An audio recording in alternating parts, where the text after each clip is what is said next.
So far we have studied how the Cold War emerged from the grand wartime alliance that was united to defeat Adolf Hitler. Britain and the United States in the West attacked Adolf Hitler's Germany, whilst in the East, Joseph Stalin and the Soviet Union attacked at the same time, crushing Germany between the two of them. However, when these two forces came to face each other down the centre of Germany, it became apparent that their hatred of Germany had simply hid the fact that they hated each other as well. This would now turn into what would become the Cold War, and the border between the two sides would become known as the Iron Curtain. As the Cold War deepened, we have already studied how the United States attempted to rebuild war-torn Europe.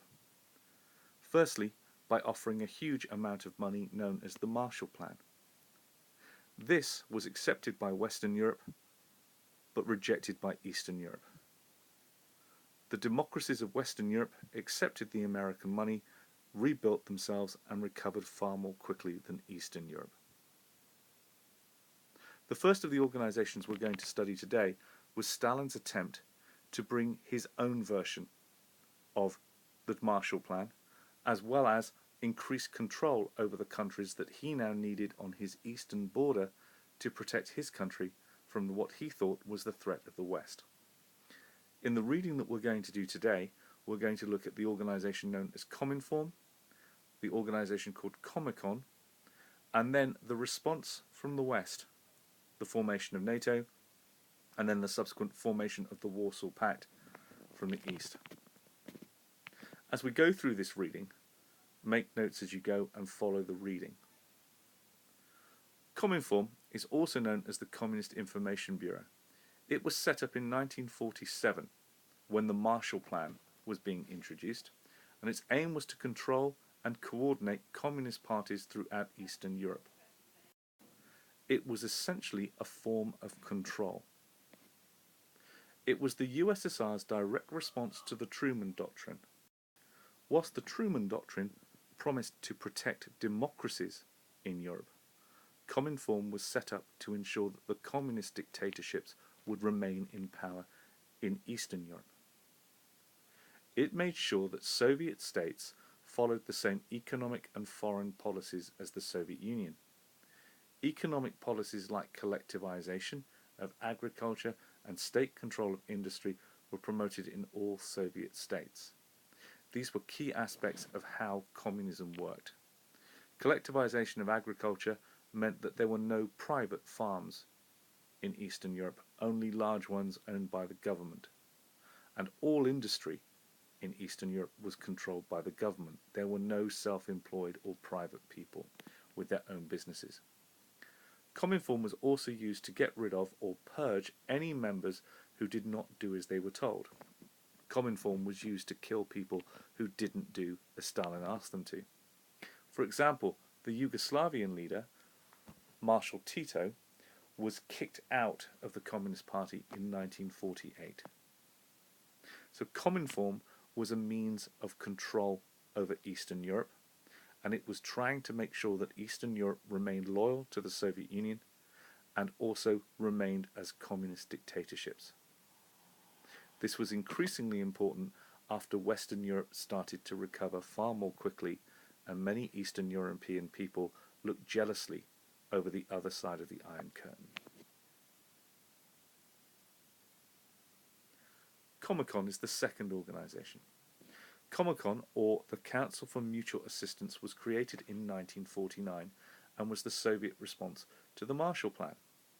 The idea was that the USSR, Russia, could financially support other communist countries.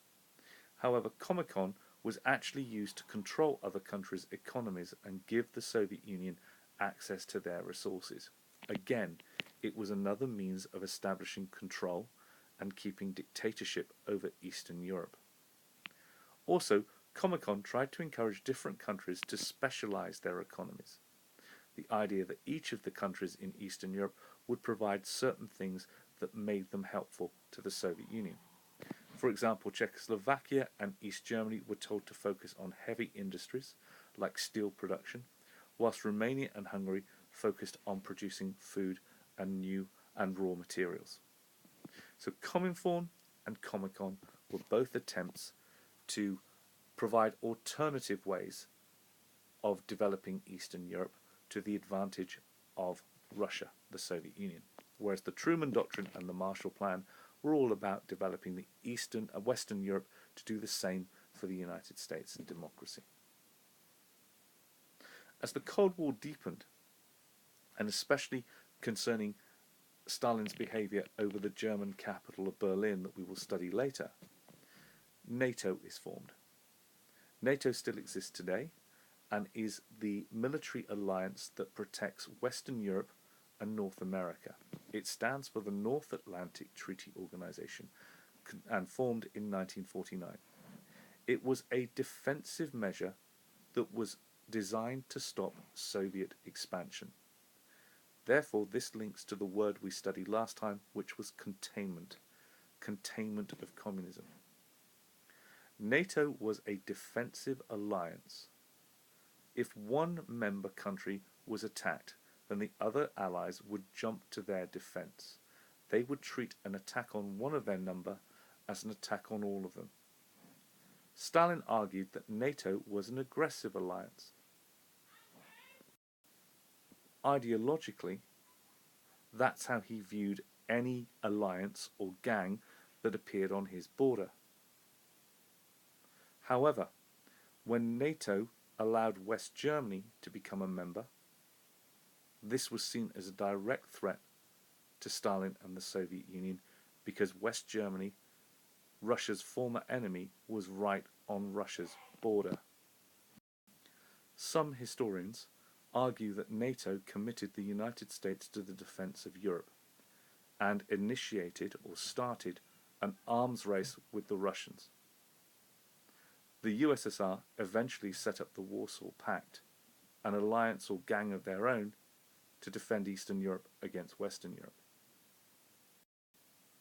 The Warsaw Pact, formed in 1955, was a military alliance of 8 countries led by the Soviet Union.